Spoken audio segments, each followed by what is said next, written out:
Hai, namaku Amanda, dan aku terlahir dalam kondisi cacat yang sangat langka. Aku tidak punya mulut. Ini bukan kiasan. Aku memang tidak punya mulut. Kalau kalian belum pernah mendengar kasus seperti ini, wajar saja. Menurut dokter, kondisiku ini cuma dialami oleh 1 dari belasan juta manusia di seluruh dunia. Bisa kalian bayangkan bukan? Betapa kagetnya kedua orang tuaku saat melihat aku lahir, menangis, tapi tidak memiliki mulut seperti bayi pada umumnya. Oh, tentu saja bukan aku yang berbicara di video ini. Sabrina yang berbicara. Dia adalah sahabatku yang akan kalian kenal nanti. Karena tidak mempunyai mulut, aku hanya bisa makan menggunakan selang khusus yang dimasukkan ke dalam lubang hidungku. Rasanya benar-benar menyakitkan dan tidak nyaman. Kondisiku mirip seperti pasien-pasien rawat inap di rumah sakit yang untuk makan harus melalui infus. Bedanya, aku melakukan itu setiap hari di rumah. Karena itulah, proses tumbuh kembangku juga terhambat. Dan tubuhku jauh lebih kurus dari anak seumuranku. Mungkin kalian berpikir, mengapa aku tidak dioperasi saja? Tidak semudah itu. Masalahnya, aku bukan cuman tidak mempunyai mulut, tapi aku juga tidak memiliki organ-organ dalam mulut seperti gigi dan lidah. Aku juga tidak bisa menggerakkan rahangku seperti orang kebanyakan. Jadi, kondisiku tidak bisa diselesaikan sesederhana membuka lubang baru di wajahku.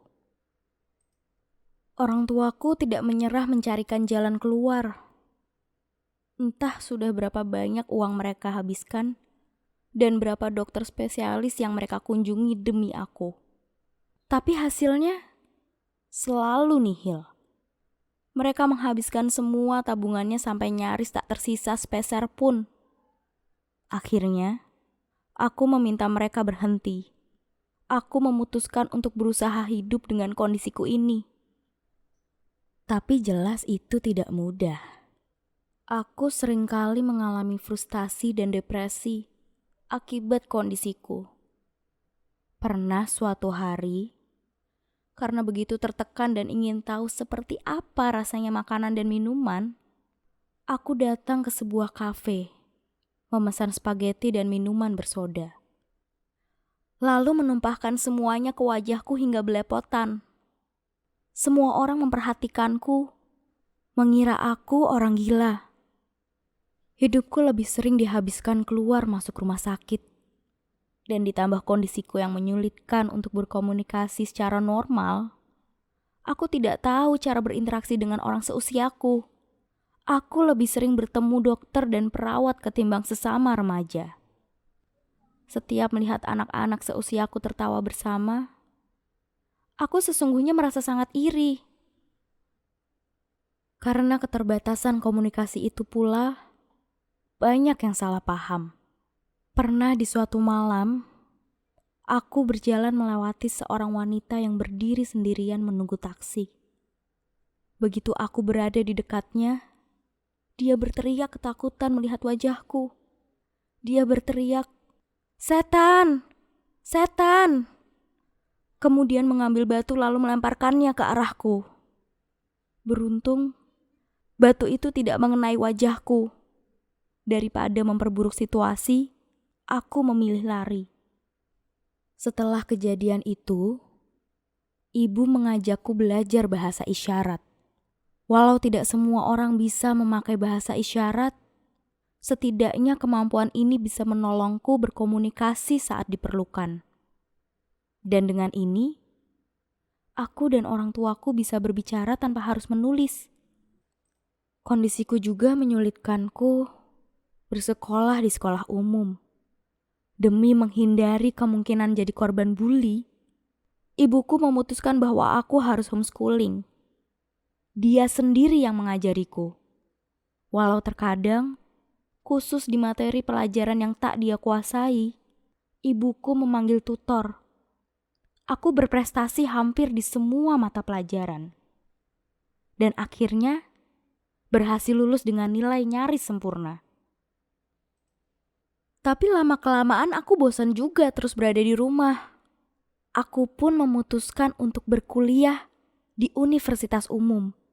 Awalnya orang tuaku sedikit keberatan karena khawatir. Tapi melihat keinginanku yang kuat, akhirnya mereka mengizinkan untuk pertama kalinya seumur hidupku. Aku tinggal terpisah dari kedua orang tuaku. Berat rasanya. Tapi aku harus berusaha untuk maju dan hidup mandiri. Di kampus, aku belajar dengan giat. Aku bertekad untuk menyelesaikan kuliah tepat waktu dan mendapat IPK tinggi agar bisa memperoleh pekerjaan yang bagus. Tapi tentu saja, tidak semua orang bisa menerima kondisiku. Salah satunya Angel, yang selalu memperlihatkan ekspresi jijik tiap melihat aku. Seolah-olah aku adalah sesosok monster. Seperti yang kubilang, aku belajar sangat giat. Terlalu giat malah. Aku sampai sering begadang hingga larut malam. Akibatnya, aku pernah ketiduran di kelas. Dan begitu bangun, ternyata Angel sudah menggambar mulut palsu di wajahku. Semua anak tertawa. Itu adalah salah satu peristiwa paling memalukan sepanjang hidupku. Rasanya aku ingin pulang dan menyerah saja. Beruntung aku tidak sendirian. Aku tinggal di asrama kampus dan teman sekamarku, Sabrina, selalu mendukungku. Dialah yang memberikanku kekuatan, menenangkanku setiap aku mendapatkan masalah atau merasa tertekan. Dan dia juga orang yang berjasa mengubah hidupku kelak. Semua dimulai dari idenya agar aku membuka les bahasa isyarat. Awalnya aku ragu, bagaimana aku bisa berkomunikasi dengan para murid? Memang ada yang mau belajar bahasa isyarat? Tapi Sabrina berkata, gak ada salahnya mencoba kan? Akhirnya aku setuju dan Sabrina membuatkan flyer yang disebar di media sosial. Awalnya cuma 1-2 anak yang datang. Tapi setelah reputasiku mulai dikenal, mulai banyak orang tua membawa anaknya yang punya masalah bicara untuk belajar bahasa isyarat di tempatku. Sampai di suatu titik, kelasku bisa dihadiri oleh lebih dari 20 anak yang mengharuskanku membagi mereka ke dalam beberapa sesi. Saat itulah, untuk pertama kalinya aku merasa hidupku berguna. Bahkan suatu hari, aku pernah diundang untuk tampil di sebuah acara talk show di televisi. Rupanya, kondisiku yang langka serta les bahasa isyaratku yang sudah cukup mempunyai nama, membuat banyak orang mulai mengenal dan penasaran akan kisah hidupku. Itu pula yang mendorongku untuk menceritakan semuanya melalui video ini. Hidupku semakin sempurna setelah aku bertemu Nino. Dia adalah seorang tunawicara yang awalnya menjadi murid di kelasku. Kami langsung jatuh cinta.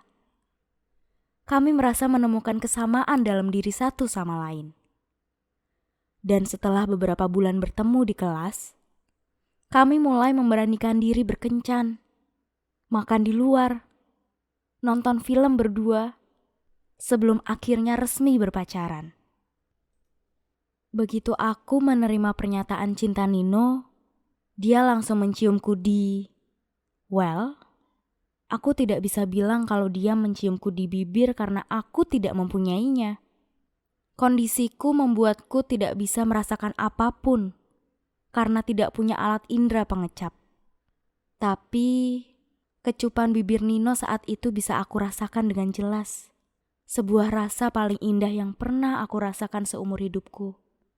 Terima kasih sudah mendengarkan ceritaku. Aku harap kalian semua tidak pernah menyerah walaupun kondisi kalian berbeda.